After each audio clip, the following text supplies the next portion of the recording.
मुनित्रयं नमस्कृत्य तदुक्तेः प्रभावे च वैयाकरणसिद्धान्तकौमुदीयं विरच्यते। गतिश्च इति अनुवर्तमाने नित्यं हस्ते पाणाजीविकयोः इति सूत्रं। नित्यं हस्ते पाणौ उपमाने इति चतुष्पदात्मकं सूत्रं।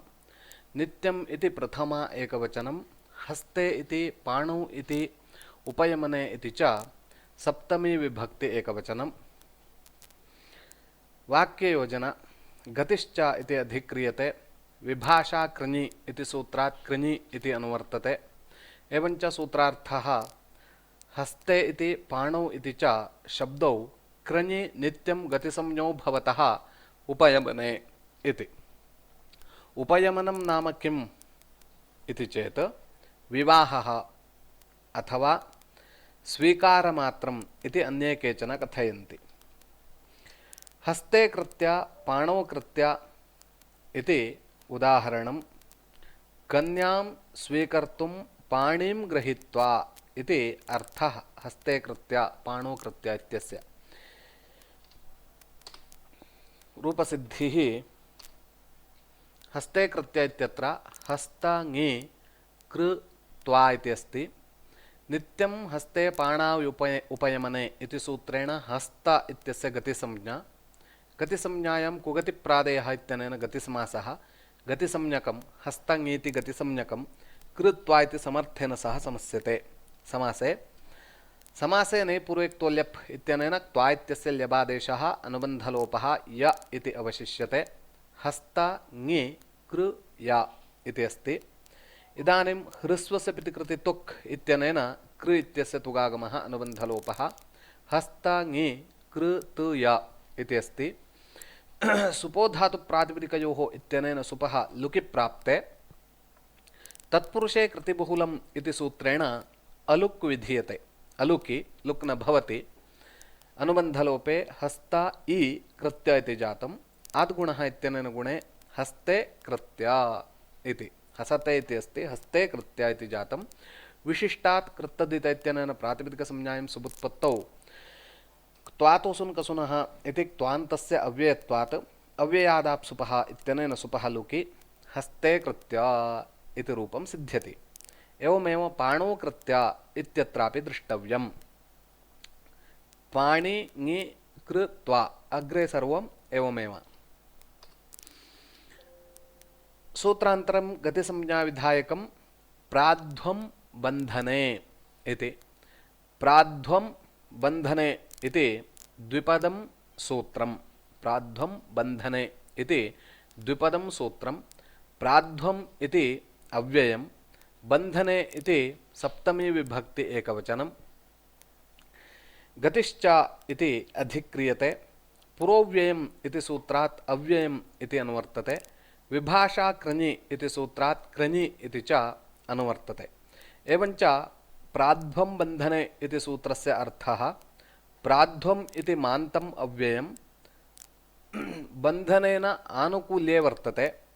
बन्धने गम्ये प्राध्वम् इति अव्ययं गतिसंज्ञकं स्यात् इति। बन्धने अर्थे गम्ये प्राध्वम् इति अव्ययं गतिसंज्ञकं भवति। प्राध्वम् इति मान्तम् अव्ययं बन्धनेन आनुकूल्ये वर्तते। प्राध्वं कृत्य एवं इति उदाहरणं बन्धनेन आनुकूल्यं कृत्वा इति प्राध्वं कृत्य इत्यस्य अर्थः। प्राध्वं कृत्य इत्यत्र प्राध्वं कृत्वा प्राध्वं बन्धने इति सूत्रेण प्राध्वम् इत्यस्य गतिसंज्ञा। गतिसंज्ञायां कुगतिप्रादेयः इति गतिसंज्ञकं समर्थेन सह समस्यते इति समासे। कृत्वा इत्यनेन समासे। समासे अने पूर्वक्तो ल्यप् इत्यनेन ल्यप् इति आदेशः अनुबन्धलोपः। प्राध्वं कृ या इति अस्ति। इदानीं ह्रस्वस्य प्रतिकृति तुक् इत्यनेन तुगागमः अनुबन्धलोपः। प्राध्वं कृ तु या इति अस्ति। इदानीं प्राध्वम् इति पदम् अतः मोनुस्वारः इत्यनेन अनुस्वारः, वापदान्तस्य इत्यनेन परसवर्णः प्राध्वं कृत्य इति।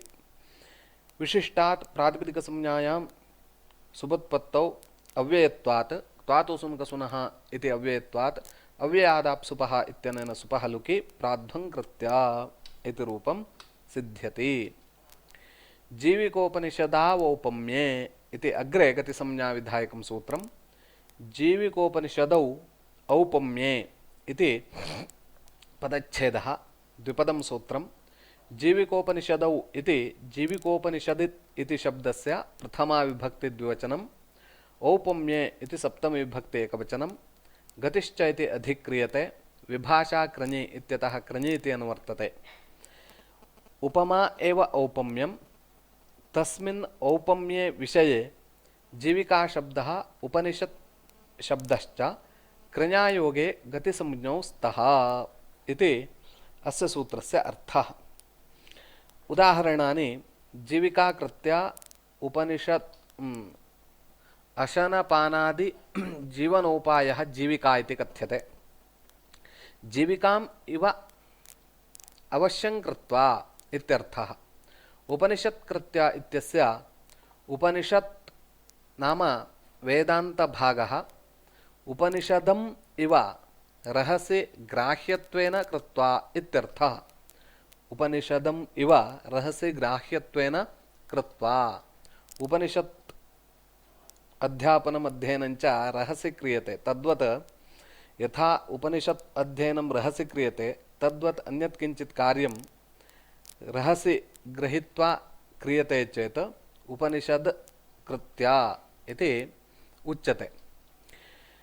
दलकृत्यम् औपम्ये किं जीविकां कृत्वा, अत्र जीविकाम् इव कृत्वा इति विग्रहवाक्यं न प्रदर्श्यते, जीविकां कृत्वा इत्येव विग्रहवाक्यं प्रदर्श्यते, अतः अत्र समासः न भवति। जीविका कृत्या जीविका कृत्वा इति स्थिते जीविकोपनिषदावौपम्ये इति सूत्रेण जीविका शब्दस्य गतिसंज्ञायां कुगतिप्रादयः इत्यनेन गतिसंज्ञकं समर्थेन सह समस्यते इति समासे जीविका कृत्वा इति स्थिते समासेन पूर्वोक्तोल्यपित्यनेन ल्यबादेशः अनुबन्धलोपः, जीविका कृया ह्रस्वस्य इत्यनेन तुक अनुबन्धलोपः, आद्यन्तौ टकितौ इत्यनेन तस्य कृधातोः अन्तावयवः भवति। जीविका कृत्या इति स्थिते कृत्तद्धितसमासाश्च इत्यनेन विशिष्टात् प्रातिपदिकसंज्ञायां स्वौजस् इत्यनेन सुप्रत्यये, त्वाचुसुनकसुनः इत्यनेन अव्ययत्वे, अव्ययादाप्सुपः इत्यनेन सुपः लुकि जीविका कृत्या इति रूपं सिद्ध्यति। एवमेव उपनिषत् कृत्या इत्यत्रापि द्रष्टव्यम्। कुगतिप्रादयः इति सूत्रे प्रादिग्रहणम् अगत्यर्थं, गतिसंज्ञा यत्र नास्ति तत्रापि समासः अपेक्षितः वर्तते, अतः कुगतिप्रादयः प्रादयः इति उक्तं। तेन सुपुरुषः इति रूपं सिद्ध्यति। अत्र क्रियायोग अभावात् सुपुरुषः इत्यत्र धातुः नास्ति, क्रिया नास्ति, अतः क्रियायोग अभावात् अगतित्वेपि समासः भवति। सोः पूजार्थकत्वेपि सुपुरुषः इत्यत्र सु इति उपसर्गस्य पूजार्थकत्वेपि धातुवाच्यक्रियायोग अभावात् न गतित्वम्, अतः अनेन समासः सिद्ध्यति। अत्र पञ्चवार्तिकानि सन्ति। प्रथमं वार्तिकं प्रादयो गताद्यर्थे प्रथमया इति प्रथमं वार्तिकं। गत इत्यस्मिन् अर्थे गताद्यर्थे विद्यमानाः प्रादयः समस्यन्ते इत्यर्थः। उदाहरणं प्राचार्यः इति। प्राचार्यः इत्यत्र प्र इत्युक्ते गतः इत्यर्थः, प्रगतः आचार्यः इति लौकिकविग्रहवाक्यं। प्र इत्यस्य विवरणं गतः इति। गतः आचार्यः इत्येव अत्र अश्वपदविग्रहः। नित्यसमासत्वात् अश्वपदविग्रहः गतः इत्यनेन। प्र सु आचार्य सु इति अलौकिकविग्रहवाक्यं। प्रसु आचार्य सु इति स्थिते प्रादयो गताद्यर्थे प्रथमया इति वार्तिकेन समासः। सुपोधातु इत्यनेन सुब्लुक्, प्रादयः इति प्रथमा विभक्त्यन्तेन निर्दिष्टम्, अतः उपसर्जनसंज्ञायां पूर्वनिपातः। प्र आचार्य अकस्सवर्णे दीर्घः अकः सवर्णे अचिपरे पूर्वपरयोः दीर्घः एकादेशः स्यात् इति सवर्णदीर्घे प्राचार्य इति जातं समासत्वात् कृत्तद्धितसमासाश्चेत्यनेन प्रातिपदिकसंज्ञायां सोवजस् इति सूत्रेण सुप्रत्यये ससजुषोरुः इत्यनेन ऋत्वे खरवसानेर्विसर्जनीयः इत्यनेन विसर्गे च प्राचार्यः इति रूपं सिद्ध्यति। द्वितीयं वार्तिकम् अत्यादयः क्रान्ताद्यर्थे द्वितीयया इति। क्रान्ताद्यर्थे विद्यमानाः अति इत्यादयः समस्यन्ते। अतिमालः इति अस्य वार्तिकस्य उदाहरणम्। क्रान्तः मालाम् इति अस्वपदविग्रहः। अत्र क्रान्तः इत्यस्मिन् अर्थे अति इति अव्ययं समस्यते। क्रमुधातोः अतिक्रमणमर्थः अति इत्यस्य विवरणं क्रान्तः इति। अतः क्रान्तः मालाम् इत्येव स्वपदविग्रहः। क्रान्त इत्यस्मिन् अर्थे अति इति समस्यते। अति इति प्रादिः समस्यते उपसर्गसंज्ञकः। अति सु मालासु सुपोधातुप्रातिपदिकयोः अत्यादयः क्रान्ताद्यर्थे द्वितीयया इति वार्तिकेन समासः सुब्लुक्। अत्यादयः इति अत्र वार्तिके प्रथमाविभक्त्यन्तेन निर्दिष्टम्, अतः तस्य उपसर्जनसंज्ञायां पूर्वनिपातः। पूर्वनिपाते एकविभक्ति चापूर्वनिपाते पूर्वमेतत् सूत्रमागतं। विग्रहे यन्नियतविभक्तिकं तदुपसर्जनसंज्ञं स्यात् न तु तस्य पूर्वनिपातः। अतिक्रान्तः मालाम् अतिक्रान्तः मालया अतिक्रान्तः मालायै अतिक्रान्तः मालायाः अतिक्रान्तः मालायाः अतिक्रान्तः मालायाम् इत्यत्र विग्रहवाक्ये यद् नियतविभक्तिकम् एवमस्ति। मालाम् अतिक्रान्तः पूर्वं मया अन्यथा उक्तं। मालाम् अतिक्रान्तः मालाम् अतिक्रान्तं मालाम् अतिक्रान्तेन मालाम् अतिक्रान्ताय मालाम् अतिक्रान्तात् मालाम् अतिक्रान्तस्य मालाम् अतिक्रान्ते इति एवं विग्रहवाक्यं। विग्रहे नियतविभक्तिकं मालाम् इति नियतविभक्तिकं तत्र विभक्तिविपरिणामः नास्ति, द्वितीयाविभक्त्यन्तेनैव श्रूयते मालाम् इति। तदुपसर्जनसंज्ञं स्यात् न तु तस्य पूर्वनिपातः।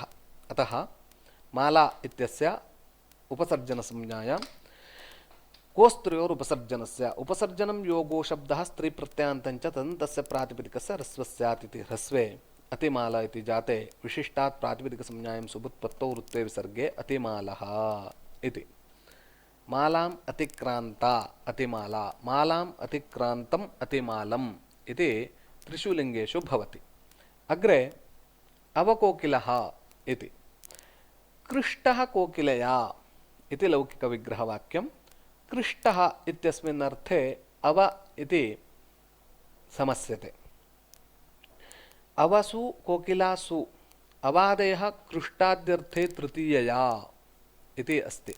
वो अत्र मया एवं वक्तव्यमासीत् अवसु कोकिला टा इति वक्तव्यं सून अवकृष्टः कोकिलया।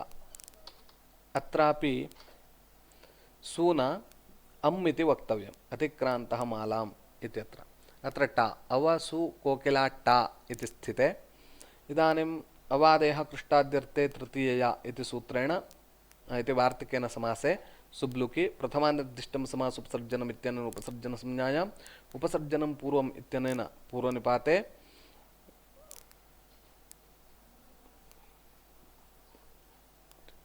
मालाम् अतिक्रान्तः कोकिलया कृष्टः कोकिलया कृष्टं कोकिलया कृष्टेन कोकिलया कृष्टाय। अत्र विग्रहवाक्ये नियतविभक्तिकमस्ति कोकिलया इति तृतीया विभक्तिः। अतः तस्य कोकिला इत्यस्य उपसर्जनसंज्ञायां गोस्त्र्योरुपसर्जनस्य इति ह्रस्वः अवकोकिला इति कृत्तद्धितसमासाश्च इति सूत्रेण प्रातिपदिकसंज्ञायां सुबुत्पत्तौ वृत्ते विसर्गे अवकोकिलः इति। अग्रे पर्यध्ययनः इत्यत्र ग्लानः अध्ययनाय इति लौकिकविग्रहवाक्यं। ग्लान इत्यस्मिन् अर्थे परि इति समस्यते। पर्यादयः ग्लानाद्यर्थे चतुर्थ्या इति वार्तिकेन। परि सु अध्ययन ङे, यद्यपि अत्र सु इति अस्ति ङे इति कर्तव्यं, तत् परिसु अध्ययन ङे इति स्थिते अनेन वार्तिकेन समासे सुब्लुकि परि इत्यस्य उपसर्जनसंज्ञायां पूर्वनिपाते परि अध्ययन इति जाते इको एणचि इकः स्थाने एण् स्यात् अचि संहितायां विषये इत्यनेन यणादेशे परि अध्ययन इति जाते विशिष्टात् प्रातिपदिकसंज्ञायां सुबुत्पत्तौ ऋत्वे विसर्गे परि अध्ययनः इति। अध्ययनाय ग्लानः नाम अध्ययनाय हर्षः क्षीणः इत्यर्थः। अग्रे निष्कोशाम्बिः इति। निरादेः क्रान्ताद्यर्थे पञ्चम्या इति वार्तिकम्। क्रान्ताद्यर्थे विद्यमानाः पर्यादयः समस्यन्ते। निष्कौशाम्बिः इति उदाहरणम्। कौशाम्ब्याः क्रान्तः इति विग्रहे क्रान्त इत्यस्मिन् अर्थे निर् इति अव्ययं समस्यते। निस् इति अव्ययं समस्यते। निस्वा निर्वा। निस् सु कौशाम्बी सु न अत्र ङसि इति पञ्चम्यन्तेन वक्तव्यम्। प्रादेयः गताद्यर्थे प्रथमया इति प्रथमा विभक्त्यन्तेन, अत्यादेयः क्रान्ताद्यर्थे द्वितीयया इति द्वितीया विभक्त्यन्तेन, अवादेयः कृष्टाद्यर्थे तृतीयया इति तृतीया विभक्त्यन्तेन, पर्यादेयः ग्लानाद्यर्थे चतुर्थ्या इति चतुर्थी विभक्त्यन्तेन, निरादेयः क्रान्ताद्यर्थे पञ्चम्या इति पञ्चमी विभक्त्यन्तेन। एवञ्च निस् सु कौशाम्बी ङसि इति स्थिते सुपो धातु इत्यनेन सुब्लुकि प्रथमानिर्दिष्टं समासोपसर्जनमित्यनेन उपसर्जनसंज्ञायाम् एकविभक्ति चापूर्वनिपाते उपसर्जनं पूर्वमिति निस् इत्यस्य पूर्वनिपाते एकविभक्ति चापूर्वनिपाते निष्क्रान्तः कौशाम्ब्याः निष्क्रान्तं कौशाम्ब्याः निष्क्रान्तेन कौशाम्ब्याः निष्क्रान्ताय कौशाम्ब्याः निष्क्रान्तात्